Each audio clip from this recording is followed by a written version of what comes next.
Hello, I'm Peter Orker from Peter Orker Piano Tuition, and welcome to today's Tuesday tip for better piano playing.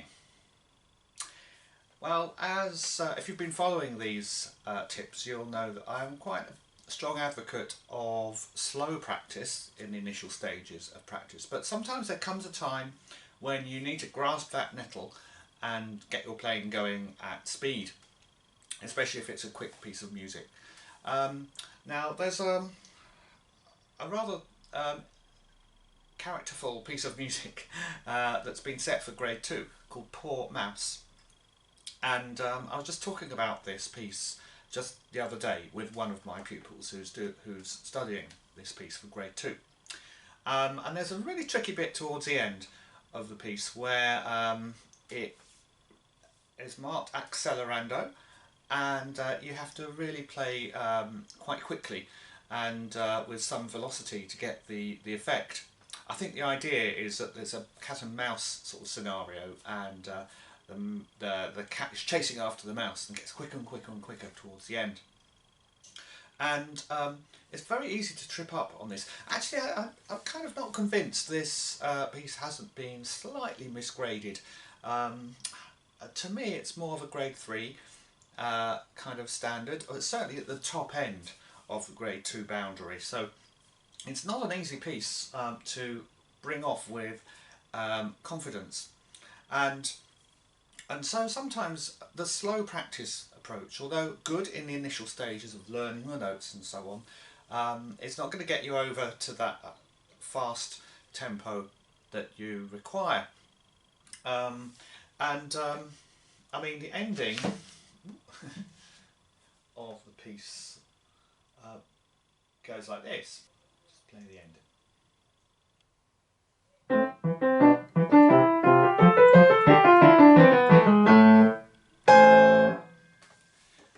And it's that quick finger work in the middle that sometimes causes a bit of anxiety, especially in young players.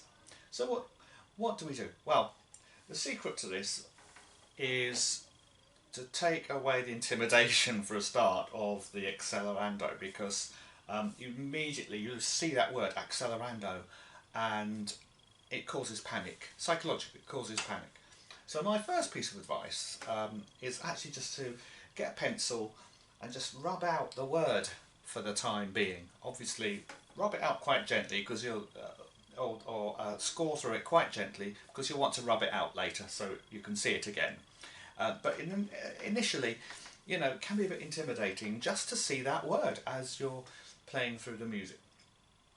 The key to getting something like this confident is the fingering that you use. And this brings up an interesting point, something that piano teachers call anchor points.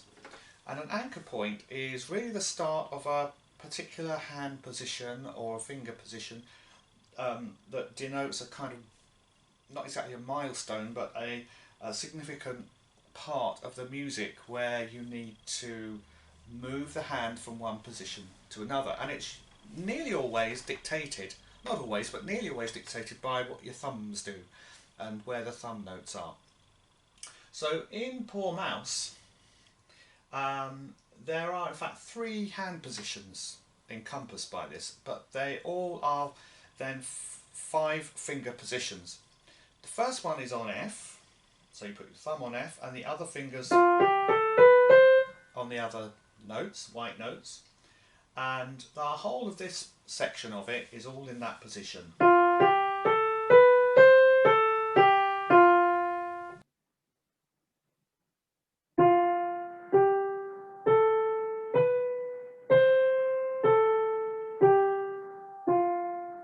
And if you break it down to that, that's not difficult.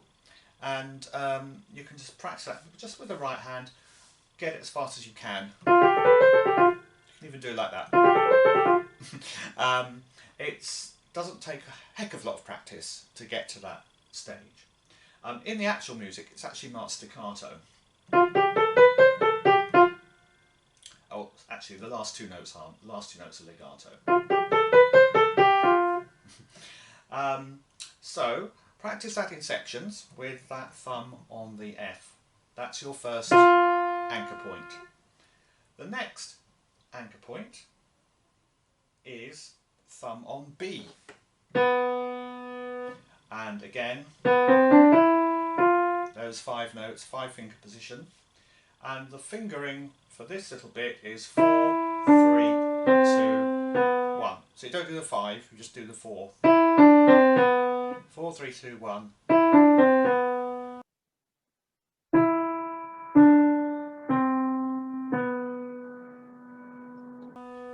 And then the final anchor position is actually just a crossover third finger. If we're putting the thumb in position, it would be on the F. But it's just what I call, this is only my word for it, a wobble. What you do, 3 on A, 2 on G sharp, and back to the 3 on A. So when you put that together, that third position is simply,